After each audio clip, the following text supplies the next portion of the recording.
اللہ کو ہماری ضرورت ہے؟ سب سے بے نیاز ہے، نبیوں سے بھی، رسولوں سے بھی۔ کہتا ہے لوٹ آؤ، آ جاؤ۔ کیا پیار ہے میرا مالک، اس میں کتنی بڑی ہمیں چھوٹ دے رہا ہے۔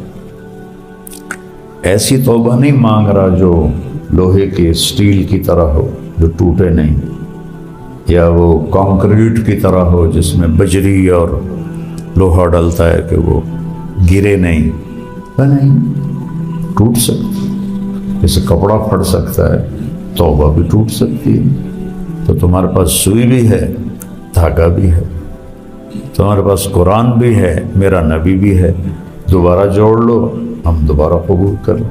سب سے اعلیٰ چشمہ ہے تسنیم، وہ زمین پہ نہیں بہتا، وہ ہوا میں چلتا ہے، اٹکیلیاں لیتا ہو، نخرے کرتا ہو، اور یہاں ہے، یہاں نہیں۔ باقی سارے چشمے زمین پر ہیں، وہ فضا میں، وہ صرف فردوس میں ہے اور پوری جنت میں نہیں۔ ایک صحابی عشاء کی نماز میں شریک تھے اپنے محلے کی مسجد، تو حضرت معاذ بن جبل نے عشاء کی نماز میں سورہ کہف پڑھنی شروع کر دی، تو انہوں نے نماز توڑ دی اور پیچھے جا کے عشاء پڑھی اور گھر چلے گئے۔ آپ نے پہلی اور آخری مرتبہ حضرت معاذ کو ڈانٹا، افتان انت یا معاذ، تم لوگوں کے لیے فتنہ بننا چاہتے ہیں؟ اللہ کے نبی نے اس کو ناپسند فرمایا، اس سے آسانیاں پیدا کر۔ اللہ تعالیٰ نے درگزر کرنے کو ایک مادی شکل دی، پھر کہا خود معاف کرنے کو چمٹ جا، تو اللہ نے عفو کو ایسے دکھایا، کہا اس کو پکڑ خود، نافرمانوں سے گزر کرو، اب کرو تبلیغ، دیکھو کیسے اندر جاتے۔ بسم اللہ الرحمن الرحیم۔ قرآن پاک میں 190 دفعہ آیا ہے یا ایھا الذین آمنوا، تو پہلا یا ایھا الذین آمنوا ہے، لا تقولوا راعنا لیکن قولوا انظرنا، سورہ بقرہ یا آل عمران ہے۔ یہ آخری یا ایھا الذین آمنوا، اے ایمان والو۔ اللہ تعالیٰ نے یہود کو پکارا، یا ایھا الذین ہادوا، یا ایھا الذین آمنوا نہیں فرمایا۔ نصارہ کو پکارا، یا اہل الکتاب، اس میں یہود بھی آ گئے، یا ایھا الذین آمنوا نہیں فرمایا۔ قال عیسی ابن مریم للحواریین من انصاری الی اللہ قال الحواریون نحن انصار اللہ، یہاں بھی آمنو کا لفظ آ سکتا تھا، نہیں لگا، صرف اس امت کے لیے یا ایھا الذین آمنوا۔ کتنا بڑا اعزاز، 190 دفعہ یا ایھا الذین آمنوا۔ کوئی تفریق کی ہے کہ اس میں سے شرابی، جواری، زانی، سودی، سود خور الگ ہو جائیں؟ صرف یہ جو نیک بچے ہیں، نیک علماء ہیں، بس صرف یہ، بلکہ سب کو کیا کہہ رہا ہے؟ بولو۔ تو یہ آیت بتاتی ہے کہ ہر مسلمان واجب الاحترام ہے، قابل الاحترام، واجب الاحترام، تو اس کے اندر ایمان ہے۔ ہاں، میرے سگے چچا زاد بھائی تھے میاں خضر حیات، 41 سال کی عمر میں فوت ہو۔ 1983 میں میری شادی ہوئی، جون میں، اور وہ دسمبر میں فوت ہوئی۔ کوئی نماز نہیں، کوئی روزہ نہیں، کوئی جمعہ نہیں، صرف 2 عیدیں، یا جب کبھی میں نے ان کو کھینچا بھائی چلو نماز پڑھیے، تو میرے شرم میں آ کر انہوں نے نماز پڑھ لی۔ ایک دن میں ان کے ساتھ ان کی گاڑی میں بیٹھا تھا، وہ خود گاڑی چلا رہے، جیپ تھے ان کے پاس، جیپ چلا رہے تھے۔ اس سے کہنے لگے طارق میاں میں آج تئیں قبلے منہ کر کے تھوکے آنے، وہ مجھے ایسے ہلا دیا، میں نے آج تک کبھی قبلے کی طرف منہ کر کے تھوکا نہیں۔ تو کبھی خیال آیا اتنا غافل، اس سے کہتا ہے میں کبھی قبلے منہ کر کے تھوکیا۔ اس لیے ہر مسلمان واجب الاحترام ہے۔ قابل کا مطلب تو یہ ہے کہ کرو یا نہ کرو، واجب فرض ہے۔ اچھا برا جنت دوزخ تو اوپر والے نے فیصلہ کیا۔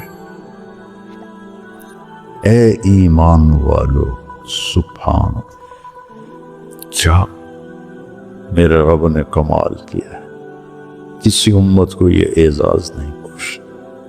اور آخری بات کی ہے توبہ کرو توبۃ نصوحا۔ توبہ کا مطلب کیا ہے؟ لوٹ آؤ۔ کیا خوبصورت لفظ، آ جاؤ، یہ ہے تعال۔ اس میں نہ کوئی انتظار کا معنی ہے نہ کوئی جذبات ہیں۔ 30ویں پارے میں جاؤ، ارجعی الی ربک، لوٹ آؤ، توبو، لوٹ آؤ کدھر؟ اللہ کی طرف۔ لوٹ آؤ میں کیا ہوتا ہے؟ انتظار ہوتا ہے۔ آ جاؤ میں انتظار کا مطلب نہیں پایا جاتا۔ تو اللہ کہہ رہا ہے لوٹ آؤ کدھر؟ اللہ کی طرف۔ اللہ کو ہماری ضرورت ہے، اس کو تو فَإِنَّ اللَّهَ لَغَنِيٌّ عَنِ الْعَالَمِينَ، سب سے بے نیاز ہے، نبیوں سے رسولوں سے کہتا ہے لوٹ آج۔ کیا پیار ہے۔ اب یہ وہ چیزیں ہیں جو آپ ترجمے سے نہیں سمجھ سکتے، عربی ذوق پیدا کرو گے تو یہ مزہ لو۔ اب جو میرے اندر کیفیت ہے تم اس کو سوچ بھی نہیں سکتے۔ لوٹ آؤ سبحان۔ اور پھر ایک اتنی بڑی گنجائش دی ہے، توبۃ نصوحا۔ ایک تو ترجمہ ہے جو ساری تفسیروں میں ہے کہ پکی توبہ کرو۔ بہت پرانی بات ہے، میں نے یہاں اسی آیت پر بات کی تھی کہ ناصح خیرخواہ کو کہتے ہیں اور ناصح درزی کو کہتے ہیں، من صحا سوئی کو کہتے ہیں، ابرہ بھی کہتے ہیں، من صاحب کہتے ہیں۔ تو خیرخواہی کے معنی میں کیسے چلا گیا کہ اگر درزی کی خیرخواہی نہ ہوتی تو ہم یہاں بیٹھے ہوتے۔ درزی کتنا خیرخواہ ہے کہ اس کی خیرخواہی کی وجہ سے ہم سب ایک دوسرے کے سامنے بیٹھے ہوئے۔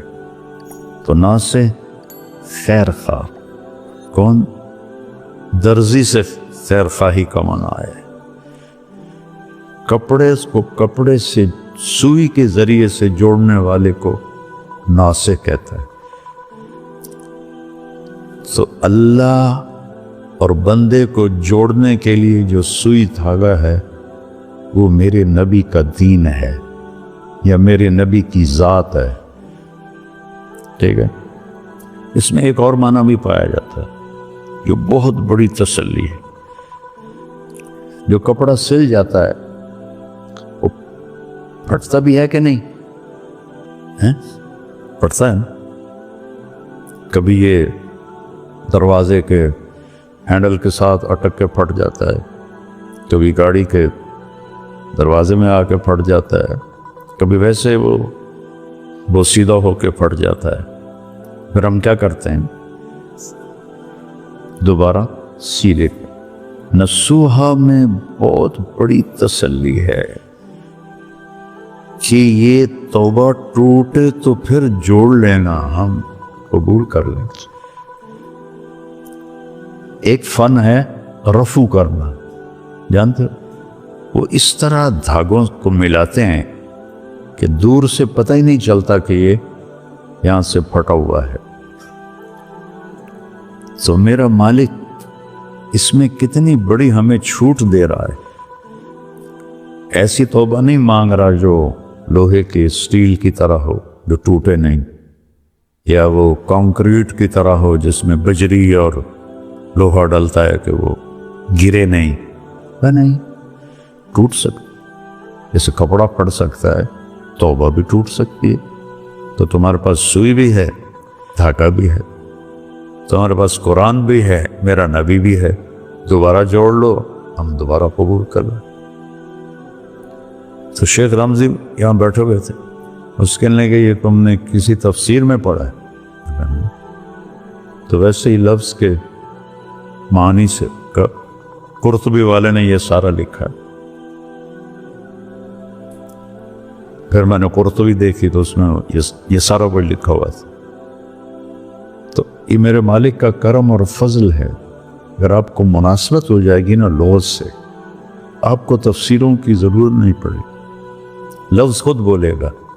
کہیں دیکھ، ہم کوئی عرب تو ہیں، اگر مجھے، جیسے میں، شکر ہے اللہ نے مجھے دنیا میں ٹھہرایا، شکر گزار۔ میں رائمنڈ میں ہوتا مدرس تو مجھے کتابیں یاد ہوتی، میری عربی بہت عالی شان ہوتی، لیکن لن تنالوا البر حتى تنفقوا مما تحبون۔ دیکھو، جو چیز تمہیں سب سے زیادہ پسند ہے اس کو جب تک اللہ کے نام پر قربان نہیں کرو گے، قرب نہیں ملے گی۔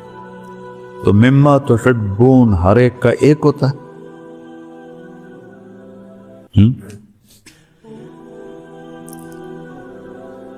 مما تحبون ہر انسان کا الگ ہے۔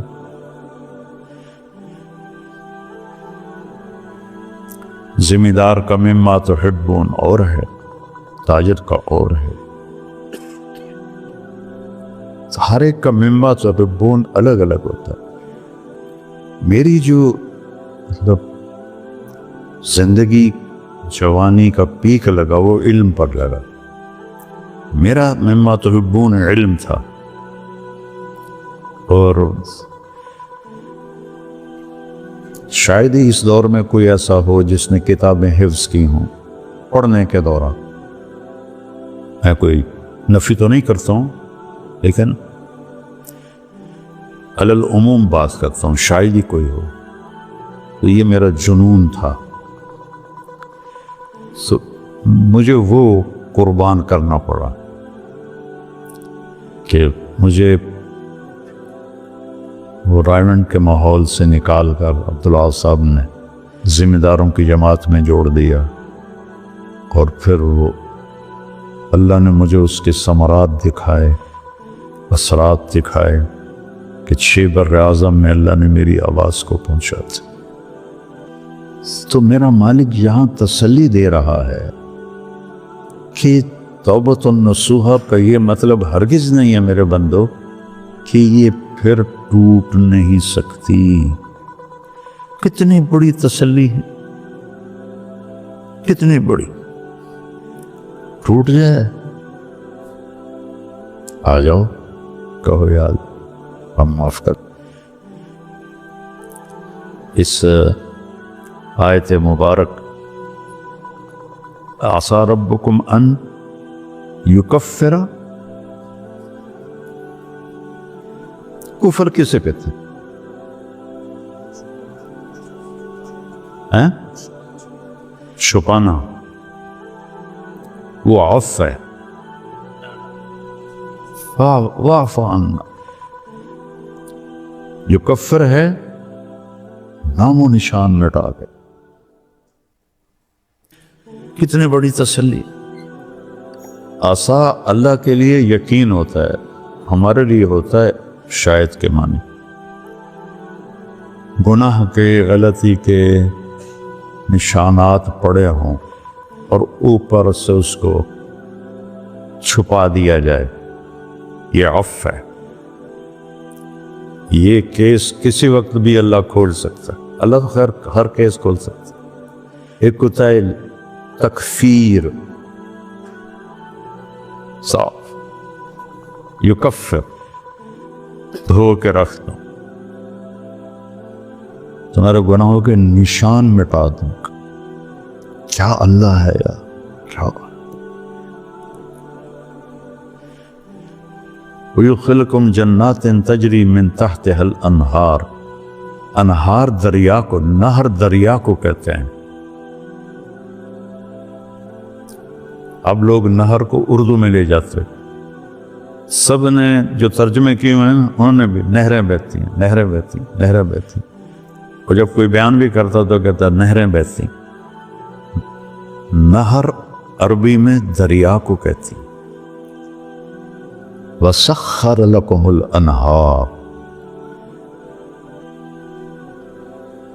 اس کے نیچے دریا بہتے ہیں، نہریں نہیں. اور باہر سمندر کو کہتے ہیں. اللہ نے کہیں بھی جدول نہیں کہا تھا دریا. ایک جگہ اللہ نے کہا ہے تجری تحتها الانہار، باقی ہر جگہ من تحتها الانہار. پانی اصل میں استعارہ ہے حسن کا، خوبصورتی کا. پانی نہ ہو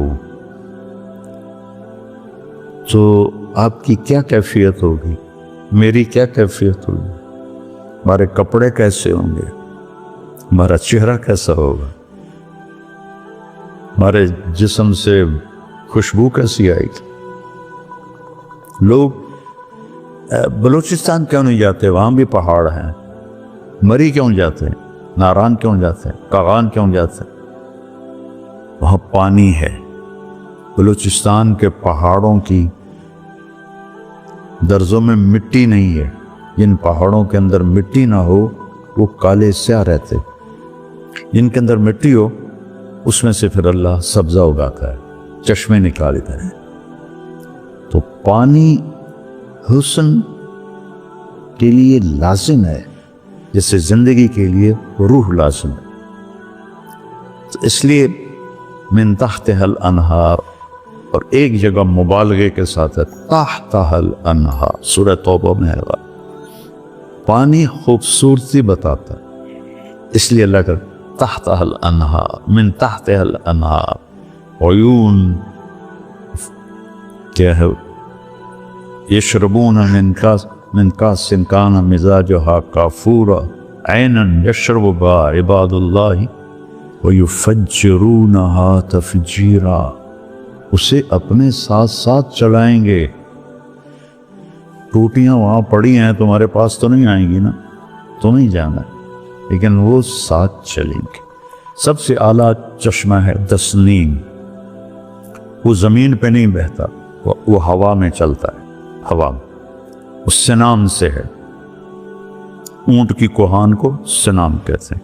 تو وہ اس طرح چلتا ہے، اٹکیلیاں لیتا ہو، نخرے کرتا ہو. اور یہاں ہے، یہاں نہیں.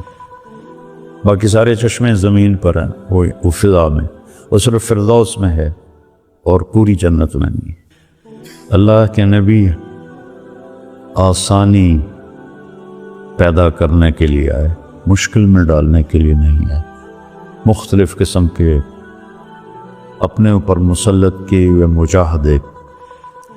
جبکہ میرے نبی کا عمل دیکھ لو کہ ما خیر رسول اللہ صلی اللہ علیہ وسلم فی امرین الا اختار ایسرہما ما لم یکن اثما. جب تک وہ کوئی نافرمانی نہیں، آپ آسان، یسرا ولا تعسرا، بشرا ولا تنفرا.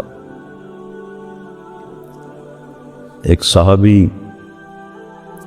عشاء کی نماز میں شریک تھے اپنے محلے کی مسجد. تو حضرت معاذ بن جبل نے عشاء کی نماز میں سورہ کہف پڑھنی شروع کر دی. تو انہوں نے نماز توڑ دی اور پیچھے جا کے عشاء پڑھی اور گھر چلے گئے. تو لوگوں نے کہا یہ منافق ہے صاحبان کا. تو بات اللہ کے نبی تک پہنچی. آپ نے فرمایا کیا ہوا تھا تجھے؟ کہ یا رسول اللہ ہم اونٹ چرانے والے لوگ سارا دن تھکا کے آتے ہیں اور یہ معاذ نے سورہ کہف شروع کر دی، ہماری کہاں ہے ہمت کہ ہم کھڑے ہو کے سنتے. آپ نے پہلی اور آخری مرتبہ حضرت معاذ کو ڈانٹا. افتان انت یا معاذ، افتان انت یا معاذ، تم سبح اسم ربک الاعلی پڑھ، هل اتاک حدیث الغاشیہ پڑھو، والشمس وضحاہا پڑھو. عشاء کی نماز کے لیے فرمایا. تم لوگوں کے لیے فتنہ بننا چاہتے ہیں. الا اختار ایسرہ، تو اللہ کے نبی نے اس کو ناپسند فرمایا. اس سے آسانیاں پیدا کر. ساتھی بیٹھے تھے، ایک نے سادہ پانی پیا.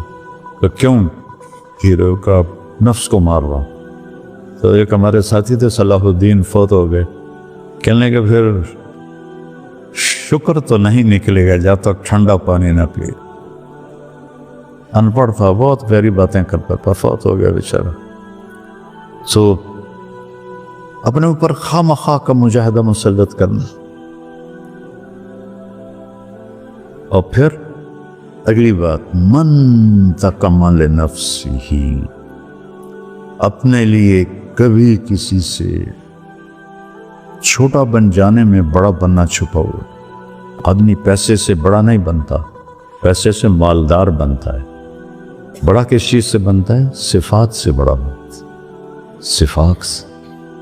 پیسے سے ہم کہتے ہیں یہ بہت بڑا آدمی، کہتے ہیں کیا مطلب؟ کہ بڑا مال والا.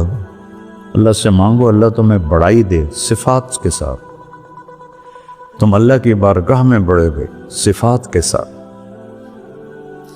پھر نہ کبھی خادم نہ کسی عورت کو آپ نے ہاتھ لگائے. پھر خذ العفو، یہ آیت بڑی عجیب جگہ پر آئی ہوئی ہے. یہ میری 3 انگلیاں دیکھو، یہ ہے وَأْمُرْ بِالْعُرْفِ، خُذِ الْعَفْوَ، یہ ہے وَأْمُرْ بِالْعُرْفِ، یہ ہے وَأَعْرِضْ عَنِ الْمُشْرِكِينَ. دعوت کے کام کو یہ میں کپڑے پہنا رہا ہوں، یہ کرتا ہے، یہ شلوار ہے، یہ ہے بیچ میں خُذِ الْعَفْوَ. خود مادی چیز کے پکڑنے کو کہتے ہیں. قرآن پکڑ لو. مانوی چیز کے پکڑنے کے لیے خود نہیں، تمسک ہے. فَاسْتَمْسَكَ بِالْعُرْوَةِ الْوُثْقَىٰ. سمجھ آ رہا؟ تمسک ہوتا ہے مانوی چیزوں کے لیے جو نظر نہ آئے. خود ہوتا ہے مادی چیزوں کے لیے جو نظر آئے. یہاں اللہ کہہ رہا خُذِ الْعَفْوَ. مانوی چیزوں کے لیے خود نہیں ہوتا، تمسک ہوتا ہے. مادی چیزوں کے لیے خود ہوتا ہے. تو اللہ تعالیٰ نے درگزر کرنے کو ایک مادی شکل دی. پھر کہا خود، معاف کرنے کو چمٹ گیا. سبحان. پھر کہا وَأْمُرْ بِالْعُرْفِ، دعوت دے بھلائی کی. پھر کہا وَأَعْرِضْ عَنِ الْمُشْرِكِينَ، اور درگزر کر مشرکین سے. تو اوپر بھی اخلاق ہیں، نیچے بھی اخلاق ہیں، درمیان میں دین کی دعوت ہے. اگر یہ 2 چیزیں نہ ہوں تو یہ دعوت کپڑوں کے بغیر ہے. کوئی قبول کرے گا؟ سارا حسن کپڑے میں ہے، ننگے پن میں نہیں ہے. خوبصورتی ننگے پن میں نہیں، لباس میں. اللہ نے اوپر بھی اخلاق اور نیچے بھی اخلاق، درمیان میں تبلیغ. تو اللہ نے عفو کو ایسے دکھایا کہ اس کو پکڑ خود. فأخذه أخذة رابية فأخذناه أخذ عزيز مقتدر. قرآن سے لو.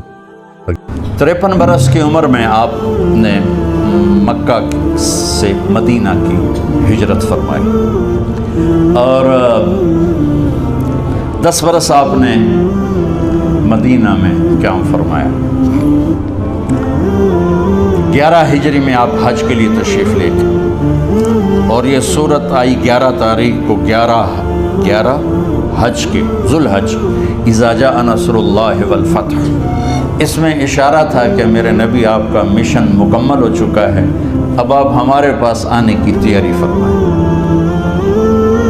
29 صفر 29 محرم صفر 29 صفر عصر کی نماز کے بعد ایک جنازہ تھا. اس جنازے کو پڑھانے کے بعد اس کو دفن کے لیے آپ جنت البقیع تشریف لے گئے. وہاں سے واپس ہونے لگے تو سر درد اٹھا اور وہ درد ایک دم بڑھنا شروع ہوا اور اس دن باری حضرت عائشہ کے گھر کی تھی. تو آپ گھر میں تشریف لاتے لاتے درد کے ساتھ بخار، تیز درد تیز بخار، اور 14 دن 12 ربن 29 30 2 دن یہ اور 12 دن اگلے 14 دن آپ نے بیماری دیکھی، مسلسل سر درد اور مسلسل بخار. اور روزانہ آپ جب گھر بدلتے اس وقت 9 بیویاں زندہ تھیں تو آپ پوچھتے کل کس کی باری ہے، کل کس کی باری ہے؟ جی میمونہ کی ہے. اگلا دن کل کس کی باری؟ جی حفصہ کی ہے. کل کس کی باری ہے؟ ام سلمہ کی ہے. تو بیگمات نے اس سے سمجھا کہ اللہ کے نبی یہ چاہتے ہیں کہ میں بیماری کے دن عائشہ کے پاس گزاروں، ورنہ آپ کو تو خود پتہ ہے کل کس کی باری ہے، پرسوں کس کی باری ہے، ترسوں کس کی باری ہے.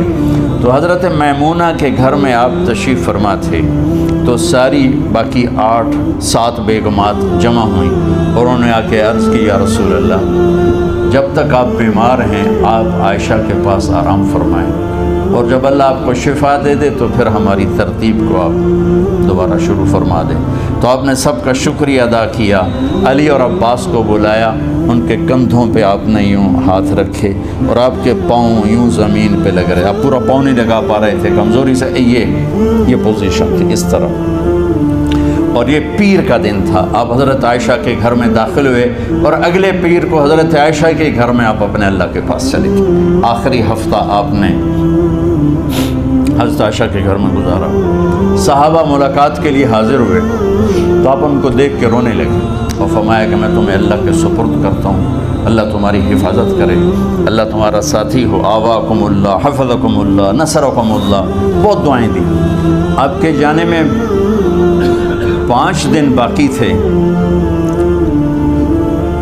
تو آپ نے فرمایا مجھے 7 کنوؤں کے پانی سے غسل کرواؤ. تو 7 کنوؤں سے پانی لایا گیا مشکیزوں میں بھر کے. تو حضرت عائشہ کے گھر میں کوئی ایسا ٹب نہیں تھا جس میں بیٹھ کے وہ آپ نہا سکتے، تو حضرت حفصہ کے گھر سے ٹب منگوایا گیا. آپ اس میں بیٹھے، تہمت باندھا ہوا تھا، کرتا اتارا اور آپ پر 7 کنوؤں کا پانی ڈالا گیا، تھوڑا تھوڑا تھوڑا تھوڑا تھوڑا تھوڑا. تو اس سے بخار کی شدت کم ہوئی اور آپ سر درد کی وجہ سے آپ نے ایسے پٹی باندھی سرخ رنگ کی. اور اس کے بعد حضرت علی اور فضل بن عباس کے کندھوں کا آسرا لے کر آپ مسجد میں تشریف لائے اور آپ ممبر پر بیٹھے اور آپ نے فرمایا لوگوں میرے جانے کا وقت آ چکا ہے.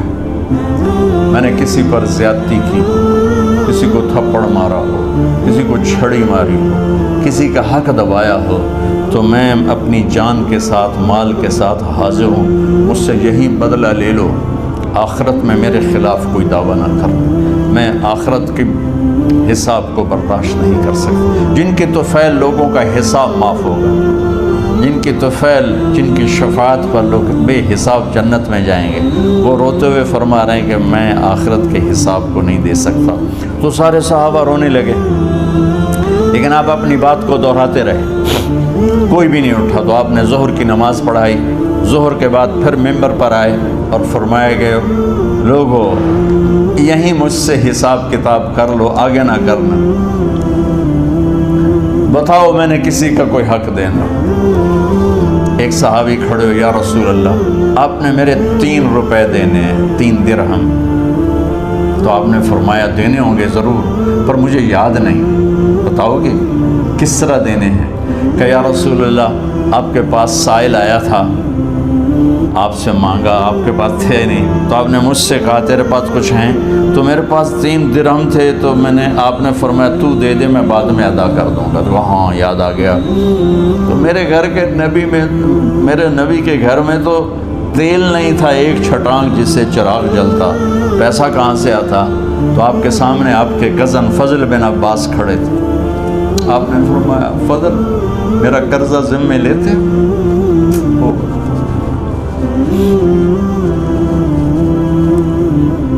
جن کے لیے کائنات سجائی گئی، جنت کی چابیاں جن کو پکڑائی گئی، جاتے ہوئے 3 روپے دینے کی ہمت نہیں تھی۔ کہ فضل میرا قرضہ ذمہ لیتے؟ کہ جی یا رسول میں اپنے ذمہ لیتا ہوں۔ کہ اس سے لے لینا۔ آپ گھر تشریف لے گئے، نماز کے لیے آتے تھے، پڑھاتے تھے۔ جمعرات کو عشاء کی نماز پڑھانے کے لیے اٹھ نہیں سکے، گر گئے، پھر اٹھنے لگے، اٹھ نہیں سکے، گر گئے، پھر اٹھنے لگے، اٹھ نہیں سکے۔ تو آپ نے فرمایا ابو بکر سے کہو نماز پڑھائے، عشاء کی نماز۔ ابو بکر ذرا پیچھے کھڑے تھے، عمر آگے کھڑے تھے۔ تو لوگوں نے کہا نماز ہی پڑھاؤنی، کوئی پڑھا دے۔ تو انہوں نے حضرت عمر کو آگے کیا، انہوں نے کہا اللہ اکبر۔ جب حضرت عمر کی تکبیر سنی تو آپ نے اندر سے زور سے فرمایا عمر کو پیچھے کرو، ابو بکر کو آگے کرو، میرے رب کا فرمان ہے میرے مصلی پر ابو بکر کے سوا اور کوئی کھڑا نہیں ہو سکتا۔ جمعرات کی عشاء، جمعہ ہفتہ اتوار کی 15 نمازیں اور پیر کی فجر کی 16 اور جمعرات والی 17 نمازیں ابو بکر نے پڑھائیں میرے نبی کی موجودگی میں۔ ہفتے کے دن ظہر یا عصر میں آپ علی و فضل بن عباس کے کندھوں پر ہاتھ رکھ کے مسجد میں داخل ہوئے اور ابو بکر نماز پڑھا رہے تھے۔ ادھر محسوس ہوا کہ اللہ کے نبی آ رہے ہیں، تو ابو بکر نے یوں پیچھے ہٹنا شروع کیا ایسے تاکہ مصلی سے ہٹ جائیں۔ تو آپ نے ایسے ہاتھ کا اشارہ فرمایا کہ کھڑے رہو، ہٹو نہیں، کھڑے رہو۔ تو وہ پھر آگے مصلی پر آ گئے۔ تو آپ تشریف لائے اور الٹے ہاتھ ابو بکر کے ساتھ بیٹھ کر آپ نے ظہر یا عصر کی 4 رکعت نماز ابو بکر کی امامت میں ادا فرمائی۔ یہ آپ کی آخری نماز تھی مسجد کے اندر امت کے ساتھ اور تشریف لے کے۔ جمعہ کا دن تھا، جبریل آئے، یا رسول اللہ مجھے اللہ نے بھیجا ہے کہ جاؤ میرے محبوب کا حال پوچھ کے آؤ۔ تو اب درد اور بخار دونوں چیزیں تھیں، سر کا درد بھی ہیوی ویٹ تھا اور بخار بھی، تپش۔ تو آپ نے کہا جبریل تکلیف ہے، تکلیف ہے۔ ہفتے کا دن پھر جبریل آئے، یا رسول اللہ مجھے اللہ نے بھیجا ہے کہ جاؤ میرے محبوب کا حال پوچھ کے آؤ۔ پھر آپ نے فرمایا تکلیف میں۔ اتوار کو پھر جبریل آئے، یا رسول اللہ نے بھیجا ہے کہ جاؤ میرے محبوب کا حال پوچھ کے آؤ۔ 12 ربیع الاول آ گئی، 632 عیسوی اور 11 ہجری۔ آپ کی طبیعت میں بشاشت آئی، تو صحابہ نماز پڑھ رہے تھے، آپ نے دروازہ کھول کے سب کو یوں دیکھا۔ تو حضرت انس فرماتے ہیں ہم سب نماز میں تھے، لیکن جب دروازہ کھلنے کی آواز آئی اور اللہ کے نبی کا چہرہ، تو ہم سب نماز میں یوں ہو گئے، نماز کے اندر ہی سارے اللہ کے نبی کو دیکھنا شروع کر دی، بھول ہی گئے کہ نماز پڑھ رہے ہیں، ایسے گم ہو گئے آپ میں۔ تو تو آپ نے جلدی سے دروازہ بند فرما دیا۔ یہ آپ کی آخری زیارت تھی اپنی امت کے لیے۔ اس کے بعد آپ اپنے اللہ کی طرف کا سفر شروع کیا۔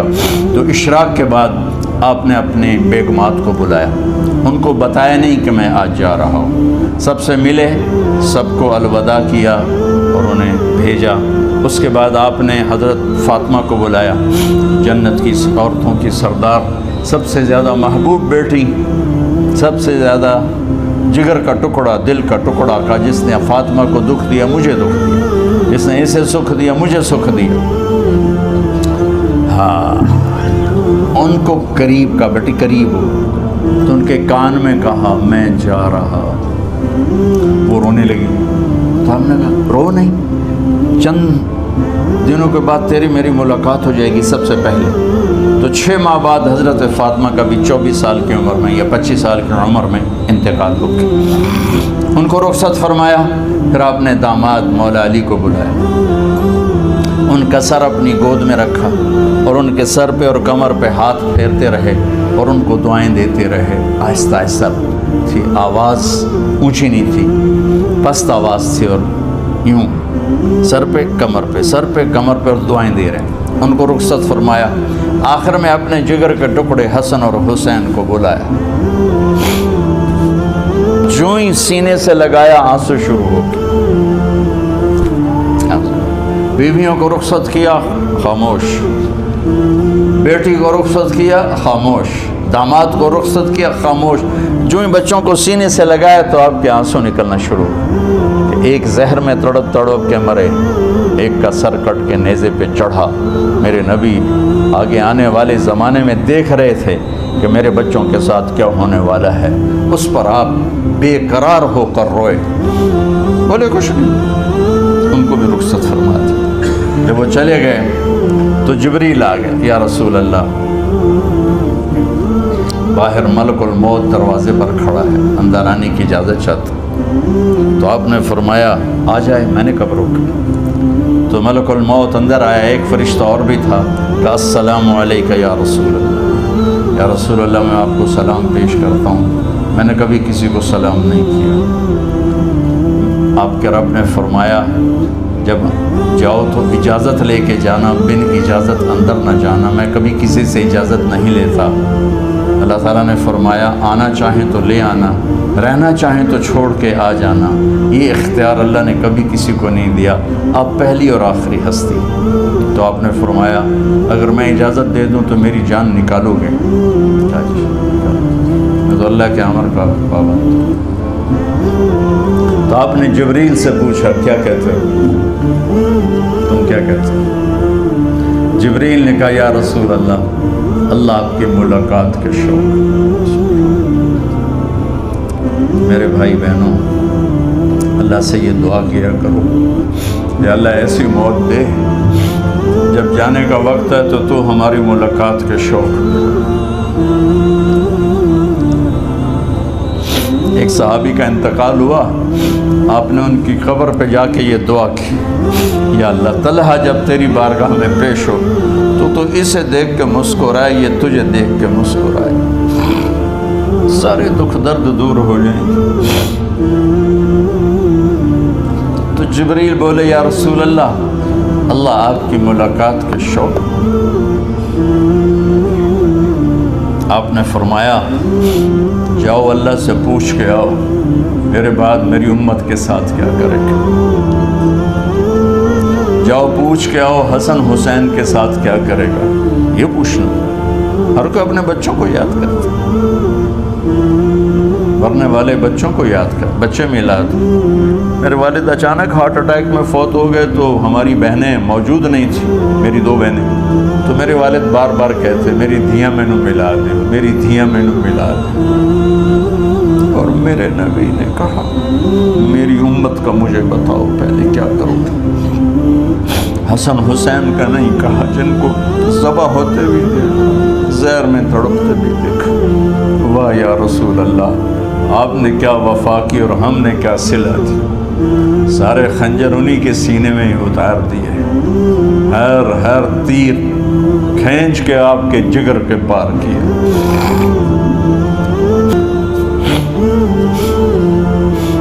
جبریل جا کر پیغام لائے کہ اللہ تعالیٰ فرما رہے ہیں ہم آپ کی امت کو تنہا نہیں چھوڑیں گے۔ میرے رب کی عزت کی قسم، خواتین و حضرات، میرے رب کی عزت کی قسم، میرے نبی یہ بات نہ اٹھاتے تو کوئی ہم میں خنزیر بنتا، کوئی بندر ہو جاتا، کوئی کتا ہو جاتا، کوئی سانپ بچھو بن جاتا۔ اس کملی والے پہ درود و سلام پڑھو جس نے اولاد کو پیچھے کر کے تمہیں اللہ سے مانگا۔ جب تک اللہ نے یہ نہیں کہا کہ آپ کی امت کے بارے میں راضی کر دوں گا، آپ نے فیصلہ نہیں کیا کہ چلو ملک الموت اللہ کی تقدیر کو پورا کر، اور جاتے ہوئے 2 نصیحتیں فرمائیں، وہ بھی بچوں کے لیے نہیں، بیویوں کے لیے نہیں، امت کے لیے۔ الصلاۃ وما ملکت ایمانکم، اے میری امت نماز نہ چھوڑنا،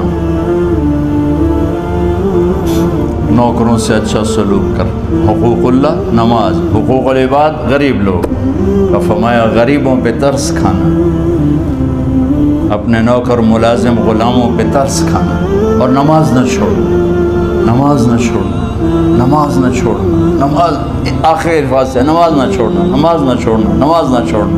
اور اب حضرت عائشہ کے سینے پر اس طرح نیم دراز تھے، حضرت عائشہ یوں سیدھا بیٹھی ہوئی تھی۔ اب فرمایا کہ مجھے فخر حاصل ہے، مات فی سحری و نحری، میرے نبی نے میری گردن اور سینے کے درمیان اللہ کو جان پیش کی۔ آپ اس طرح نیم دراز تھے تو تھوڑی دیر پہلے عبد الرحمن بن عوف آئے، عبد الرحمن بن ابو بکر آئے، آپ کے ہاتھ میں تازہ مسواک تھا، آپ مسواک بہت فرماتے تھے، تو آپ اتنے کمزور ہو چکے تھے کہ بولا نہیں جا رہا تھا، تو آپ کی نظریں مسواک پہ ٹک گئیں، دیکھے جا رہے ہیں، مسواک کو دیکھے جا رہے ہیں۔ حضرت عائشہ نے محسوس کیا کہ نظریں مسواک پر ہیں، تو کہا یا رسول اللہ آپ مسواک کرنا چاہتے ہیں؟ تو آپ نے حضرت عائشہ نے اب بھائی سے لے کر وہ لکڑی اور اپنے منہ میں چبائی اور آپ کے منہ میں اس طرح کر کے خود چلائی، کہا میں وہ خوش قسمت ہوں جس کا لعاب آخری غذا تھی جو میرے نبی کے منہ میں گیا، وہ حضرت ام عائشہ کا لعاب مبارک تھا۔ اور پھر اس کے بعد اگلا یہ سارا واقعہ ہوا تو آپ نے کہا الصلاۃ وما ملکت ایمانکم، ایک نماز نہ چھوڑنا، ایک اپنے نوکر نوکرانی غلاموں سے اچھا سلوک کرنا، اور پھر اللہم الرفیق الاعلی، یا اللہ بلا لے۔ جب آپ نے اعلان کیا کہ چلو تقدیر کو پورا کرو تو جبریل بھی غمگین ہو کر کہنے لگے یا رسول اللہ پھر میرا بھی آج دنیا میں آخری دن ہے، آج کے بعد میں بھی کبھی اس دنیا میں لوٹ کے نہیں آؤں، یعنی وحی کے ساتھ۔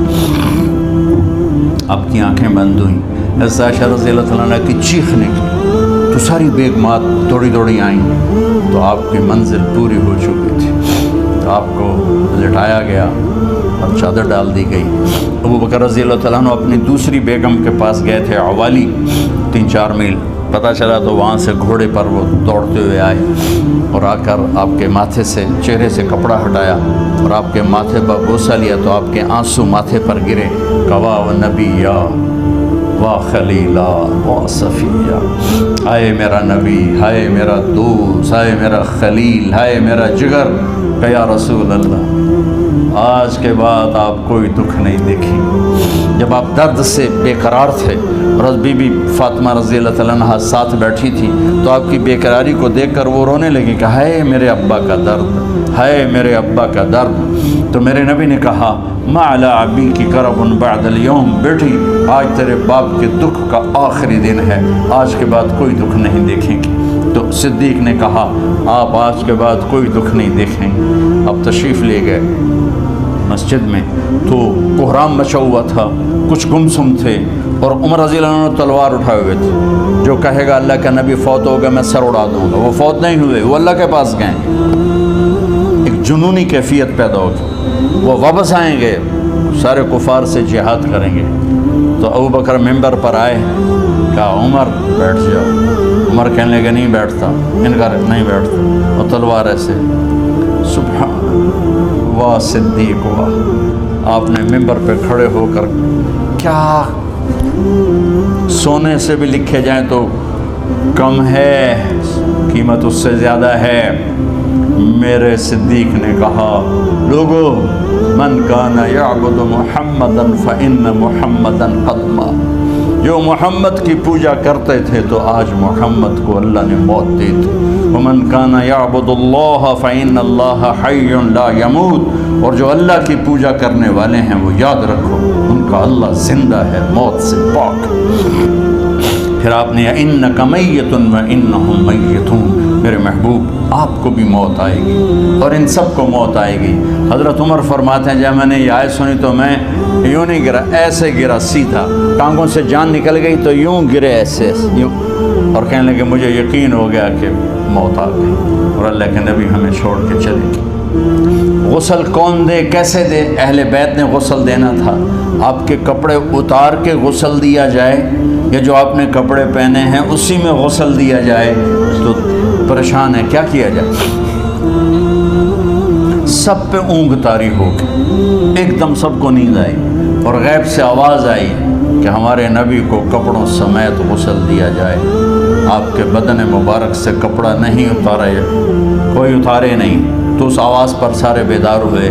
تو حضرت عباس، فضل بن عباس، شقران آپ کے غلام، اور اسامہ بن زید اور علی بن ابی طالب آپ کو غسل دینے والے تھے۔ حضرت علی آپ پر پانی ڈال رہے تھے اور فضل بن عباس جسم کو مل رہے تھے، اور حضرت علی ساتھ ساتھ روتے ہوئے یا رسول اللہ آپ نے ہمیں صبر کا حکم دیا، اگر آپ ہمیں صبر کا نہ کہتے تو آج ہم دنیا کو رو کے دکھاتے، اور آج ہم دنیا کو اپنا غم دکھاتے کہ کس طرح غم کیا جاتا ہے۔ اور یا رسول اللہ آپ کے جانے پر وہ نقصان ہے جو قیامت تک نہ پہلے ہوا نہ بعد میں ہوگا کہ آپ کے بعد نبوت کا دروازہ بند ہو گیا۔ اس طرح پانی بھی ڈال رہے تھے اور روتے بھی جا رہے تھے، اور فضل بن عباس وہ آپ کے پہلو بدل کر ہاتھ مل رہے تھے، ہاتھوں سے مل رہے تھے۔ قبر کے کھودنے کا وقت آیا تو وہ لحد ہوتی ہے، کھڈا کھود کے پھر سائیڈ میں کھڈا کھودا جاتا ہے، اور ایک ہوتا اسٹریٹ جیسے ہمارے ہاں ڈال کے اوپر وہ سلیب ڈال دیتے ہیں، تو کیسے بنائی جائے؟ تو ابو طلحہ رضی اللہ تعالیٰ عنہ قبر بناتے تھے وہ والی لحد والی، تو فرمایا جو پہلے آ جائے گا نا وہی قبر تیار کر۔ تو ابو طلحہ پہلے آ گئے تو لحد والی قبر تیار کی گئی، اور آپ کے کفن دینے کے بعد وہی وہ سب چلے گئے۔ اس کے بعد باری باری اہل بیت، ان کی خواتین، ان کے بچے، پھر مہاجرین، ان کے خواتین، ان کے بچے، ان کے نوکر، پھر انصار، ان کی خواتین، ان کے بچے، ان کے نوکر۔ تو پیر اور منگل یہ 2 دن سارے گزر گئے، اور منگل کو عشاء کے بعد جا کر یعنی بدھ کی رات آپ کی تدفین کا وقت آیا۔ تو جب آپ کو قبر میں اتار دیا گیا تو مغیرہ بن شعبہ رضی اللہ عنہ کھڑے تھے، انہوں نے اپنی انگوٹھی اتار کے اندر پھینک دی لحد۔ تو پھر کہنے لگے علی یہ میری انگوٹھی نیچے گر گئی ہے، اٹھا لو۔ ایک بہانہ کیا نبی کو بوسہ لینے کا، انگوٹھی پھینک کر فرمانے لگے علی وہ میری انگوٹھی گر گئی ہے، اٹھا لو۔ سب دیکھ رہے تھے کہ پڑی ہوئی کہاں، اٹھا لو۔ تو انگوٹھی کیا اٹھانی تھی، نیچے جا کر اللہ کے نبی کو لپٹ کے اور دھاڑ دھاڑ رونا شروع کیا۔ سب صحابہ کی چیخیں نکال دی۔ انگوٹھی تو ایک بہانہ ہی تھا، آخری شخص جس کا جسم نبی کے جسم سے ٹچ ہوا وہ مغیرہ بن شعبہ ہے۔ تو پھر سب نے شور مچایا کہ باہر نکالو، باہر نکالو، باہر نکلو۔ باہر نکلے تو اینٹیں لگائی گئیں، پھر مٹی ڈالی گئی۔ تو جب واپسی ہوئی تو حضرت انس گزرے تو حضرت فاطمہ کھڑی تھیں، طابت نفوسکم ان حسیتم علی رسول اللہ التراب۔ انس کس جگر کے ساتھ تم نے نبی کو مٹی میں چھپا دیا، کس جگر کے ساتھ تم نے نبی کو مٹی میں چھپا دیا۔ اللہ سے ملا دے۔ قبر دیکھنے کو خوفناک ہے، اگر اللہ راضی ہے، جب کبھی قبر سے ڈر لگتا ہے، بہت ہی لگتا ہے، تو خیال آتا ہے اگر اللہ راضی ہے پھر تو مسئلہ ہی کوئی نہیں ہے، چونکہ اللہ نے اپنے محبوب کو بھی قبر میں اتارا۔ یہ نہیں کہا کہ ایک خوبصورت بیڈ روم بنا کے اس میں لٹا دو، کہا قبر میں اتارو۔ اگر اللہ راضی ہے تو مرنے والی ہو یا مرنے والا ہو تو مزے ہی مزے ہیں۔ یہ سارے دعا کرو کہ جب ہم دنیا سے جا رہے ہوں اللہ ہم پہ خوش، اللہ ہم سے راضی۔